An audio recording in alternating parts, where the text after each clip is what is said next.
thin insulating spherical shell with radius r is uniformly charged Q.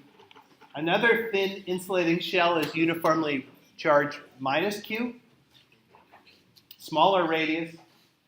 The centers of the shells are separated by 2r. Find the total electric field at point A, at point B. Find the electric potential at point B relative to infinity, the electric potential at point P relative to infinity. So this is a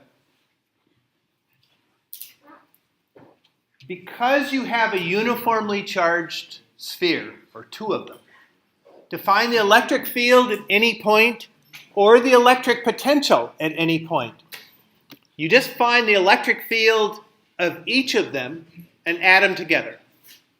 Or the electric potential of each of them and add them together. So that's the general, it's a superposition kind of idea.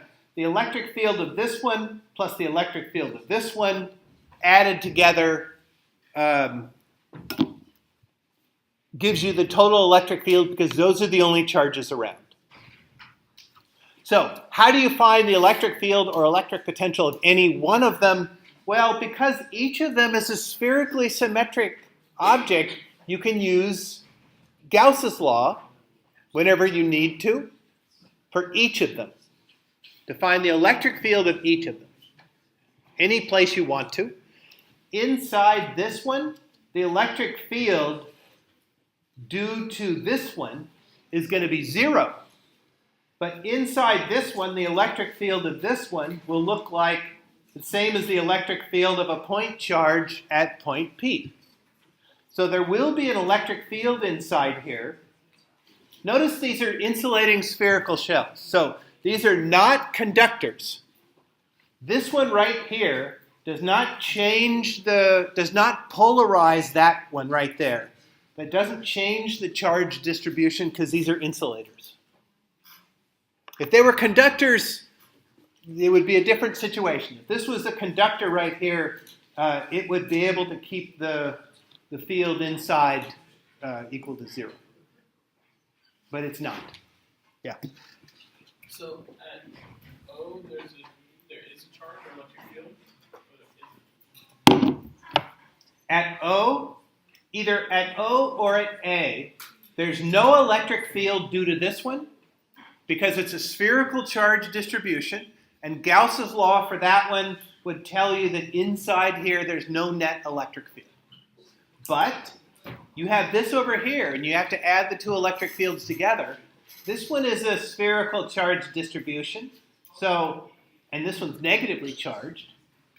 So there's an electric field everywhere outside of this thing due to that. And so the electric, because this is negatively charged, the electric field due to this one would be to the right at point 0, or to the right at A, or to the right at B. It looks to me like P and B are equidistant. Whoops. It looks like P and, I didn't check the distances. P and B and O are the same distance. So the electric field due to this one at point B points to the right, and the electric field due to this one at point B points to the right. And so they add together to give you a bigger electric field. At point A and point O, the electric field will just be to the right, sphere, shell, and that's smaller. And at point P, the electric field will only be due to that sphere on the left. All right, I'm going to quit talking. I'll post these things, and also, what was I going to do? And also, I'm going to post the equation sheet that you'll have on the final, on SmartSite.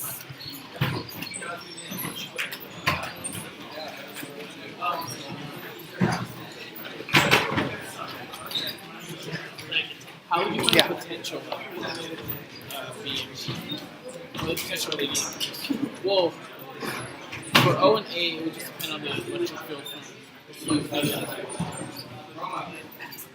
Well, there's For O and A, it'll just depend on the potential for the right-hand side. Yeah. The total potential is just the potential due to the left shell plus the potential due to the right shell.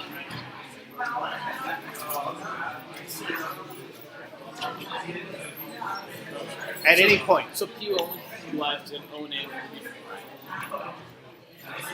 Correct. and then B would be both put together. Well, I should be more careful here. What's the potential at point P? Let's say this one on the right, let's say this was missing.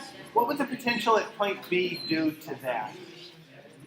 So there's no electric field. Oh, well, it's negatively Inside. charged. The closer you get to negative charge, the closer you get to zero. Well, this right here is where the negative charge is. Yes. There's no negative charge at point P. So there's no charge in a hollow, either conductor or insulating like sphere. right. I mean, if it's hollow, there's no charge in either one. I mean, like, there's no field inside. Is there no field? There's no field inside of the insulated of a conductor. There's no field inside because it makes sure there isn't. But because this is spherically symmetric, there's also no field inside that one due to that. If there's no field inside, then the potential is constant. So what is the potential? Let's say I'm plotting a potential versus, let's call this x. Potential versus x. As I go to out here, it'll go to 0. And it goes up as I get closer and closer. This is the potential that a point charge would have if you were that far away. And that for negative, it gets smaller the closer you get. Thank you.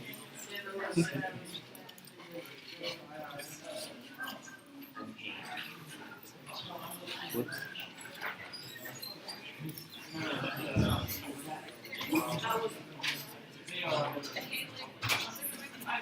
So that's the potential that a point charge right there would have. But then it's constant from then on because there's no electric field. And then it goes back down in the other And direction. electric field is a change in potential.